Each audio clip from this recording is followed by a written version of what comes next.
हम लोग पिछली वीडियो में देखे थे 2 से विभाज्यता के नियम को, 3 से विभाज्यता के नियम को, 4 से विभाज्यता के नियम को और 5 से विभाज्यता के नियम को, 8 से विभाज्यता के नियम को, 9 से विभाज्यता के नियम को और 10 से विभाज्यता के नियम को हम देखे थे। आज हम ऐसे नियम देखेंगे और नियम बनाना भी सीख लेंगे जिससे कि कोई भी विभाज्यता का नियम हो हम आसानी से समझ सकते हैं। जैसे हमको 6 से विभाज्यता के नियम को जानना है तो 2 तिया 6 होता है। 2 तिया 6 मतलब ऐसी संख्या जो 2 से भी विभाज्य हो और 3 से भी विभाज्य हो, वो संख्या 6 से अवश्य ही विभाज्य होगी। जैसे मान लेते हैं 24 कोई संख्या है, 24 कोई संख्या है तो ये 2 से भी विभाज्य होता है, ये 12 बार में जाएगा और 3 से 8 बार में, मतलब ये संख्या 6 से विभाज्य होगा। 6 चौके 24। क्या आप हमारी बातों को समझ पा रहे हैं? अगर हमें 18 का विभाज्यता का नियम जानना है तो 9 दूना 18 होता है। जो संख्या 2 से विभाज्य हो रहा है और 9 से विभाज्य हो रहा है, मतलब दोनों से विभाज्यता का नियम का जो शर्त पूरा कर रहा है वो संख्या अवश्य ही 18 से विभाज्य होगा। जैसे मान लेते हैं 36, ये 18 से विभाज्य है या नहीं, तो हमको 2 से विभाज्यता का नियम पता चल गया है, 9 से विभाज्यता का नियम पता चल गया है। तो जो दो और 9 दोनों से विभाज्य हैं वो अवश्य ही 18 से विभाज्य होगा, क्योंकि 9 दूनी 18 होता है तो 18 से अवश्य ही विभाज्य होगा। 18 दूना 36। आशा करता हूँ आप समझ पा रहे होंगे। आप ऐसे ही अनेकों नियम बना सकते हैं। आप गुणा कीजिए, किसी भी संख्या से गुणा कीजिए। जैसे आपको 3 चौके 12, 3 चौके 12 होता है तो जो संख्या 3 से भी विभाज्य है, 4 से भी विभाज्य है, तो वो संख्या अवश्य ही 12 से भी विभाज्य होगा। जैसे मान लेते हैं 24 है तो ये 3 से विभाज्य है आपको, क्योंकि 3 को नियम पता चल गया है। 4 से ही विभाज्य है तो वो संख्या 3 चौके क्या होता है 12, तो 12 से अवश्य ही विभाज्य होगा। 12 दूना 24। आशा करता हूँ आप ऐसे अनेकों संख्या विभाज्यता के नियम बना सकते हैं। अब हम दूसरे तरीका सीखेंगे।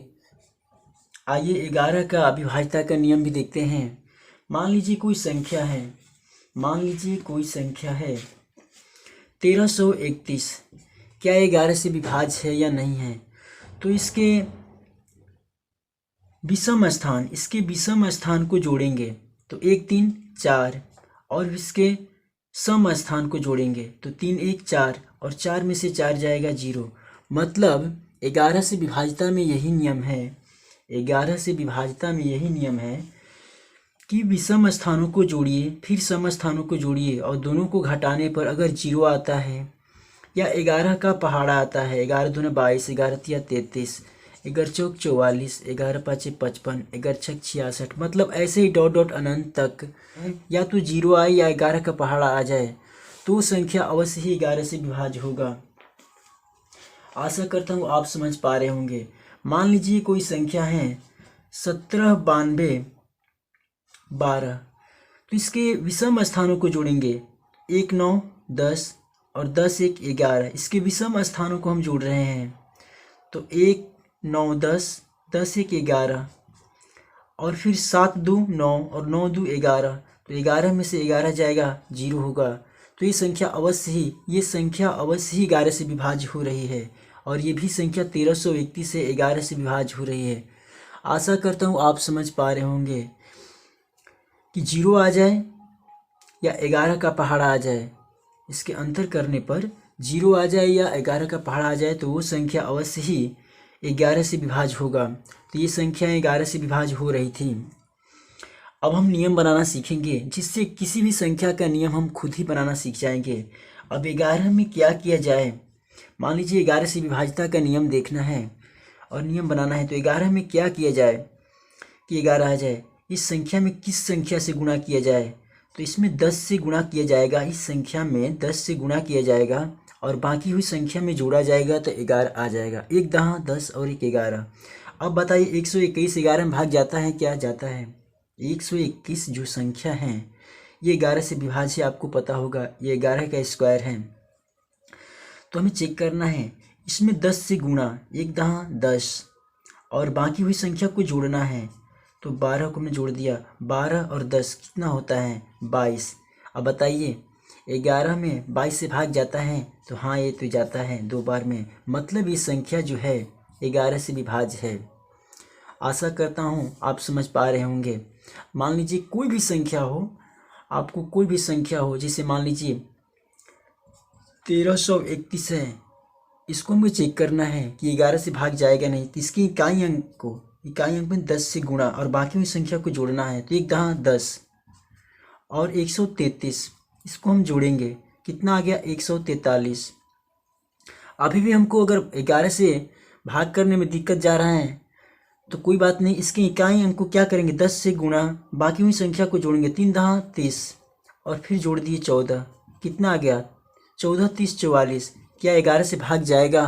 तो आप कहेंगे हाँ 11 से इसमें भाग जाएगा, 11 चौक 44, मतलब ये संख्या जो है 11 से अवश्य ही विभाज्य है। तो 11 का नियम बनाना आपको आ गया कि इकाई अंक में 10 से गुणा और बाकी हुई संख्या को जोड़ देना है।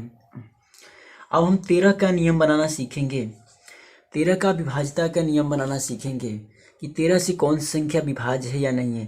तो अब बताइए, अब 13 का नियम हम बना रहे हैं, 13 का विभाज्यता का नियम हम बना रहे हैं, तो इसमें क्या किया जाए, इसमें किस चीज़ से गुणा किया जाए और बाकी हुई संख्या में जोड़ा जाए कि 12 आ जाए। तो 3 चौके 12, अरे 13, तो 13 आ गया, लो जी नियम बन गया। अब नियम हमारा बन गया, मतलब 3 चौके 12 एक 13 होता है, मतलब इकाई अंक में 4 से गुणा और बाकी हुई संख्या में जोड़ देना है। अब 169 को देखना है 13 से भाग जाएगा या नहीं जाएगा।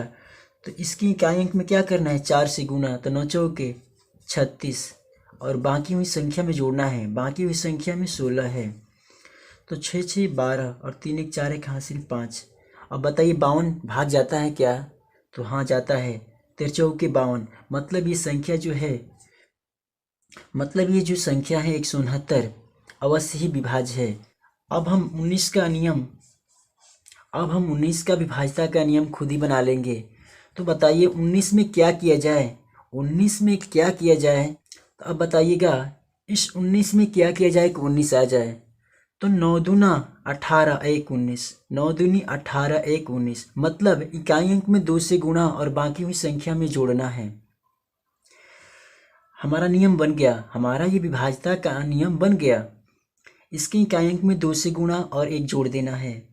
तो अब बताइएगा 361 ये 19 विभाज्य है या नहीं है। इसके लिए हम इसकी इकाई अंक में क्या करेंगे 2 से गुणा, 1 दूना 2 और बाकी हुई संख्या को जोड़ना है, क्योंकि 9 दूना 18 1 19 आता है। तो 1 दूना 2 कर दिया और बाकी हुई संख्या को जोड़ेंगे, 36 36 2 38। अब बताइए इसमें 19 से भाग जाएगा? तो हाँ आप कहेंगे हाँ ये 19 का भाग इसमें जाएगा 2 बार में, मतलब ये 361 है, 361 है, ये 19 से विभाज्य हो रहा है। कोई भी आप संख्या ले सकते हैं। अब हम 23 से विभाज्यता का नियम, अब हम 23 से विभाज्यता का नियम भी जानेंगे। अब हम 23 से विभाज्यता का नियम खुद ही बना लेंगे। तो 23 में क्या किया जाए कि 23 आ जाएगा। तो आप कहेंगे 3 7 21 और 2 23, हमारा यही विभाज्यता का नियम हो गया। अब मान लीजिए कोई संख्या है 529, ये 23 से विभाज्य है या नहीं हमको जांच करना है, हमको ये जानना है। तो इकाई अंक में क्या कर रहे हैं 7 से गुणा, तो 9 7 63 और बाकी हुई संख्या को जोड़ना है, क्योंकि इस विभाज्यता के नियम बनाने में हमें क्या करना पड़ा था 3 7 21 2 23, तब 23 आया था। तो ऐसे ही हम 529 को हम चेक कर रहे हैं, तो 9 7 63 और बाकी हुई संख्या को जोड़ेंगे 52, तो 3 2 5 और 5 6 11। अब बताइए ये क्या 23 से भाग जाएगा? तो ये 5 बार में जाएगा, लेकिन अभी भी आपको अगर कठिनाई हो रही है तो एक बार और बढ़ा लीजिए, इसमें 7 से गुणा कर दीजिए, इसमें 7 से, तो 5 7 35 और फिर 11 जोड़ दीजिए, 5 7 35 और बाकी हुई संख्या को जोड़ दीजिए, कितना आ गया 5 1 6 और 3 1 4। क्या इसमें 23 से भाग जाएगा? तो आप कहेंगे हाँ 23 में भाग जाएगा 2 बार में, 23 दूना 46, मतलब ये जो संख्या है 23 से अवश्य ही विभाज्य है। तो आशा करता हूँ आपको नियम ही बनाना आ गया। आप किसी भी संख्या का नियम आप खुद ही बना सकते हैं।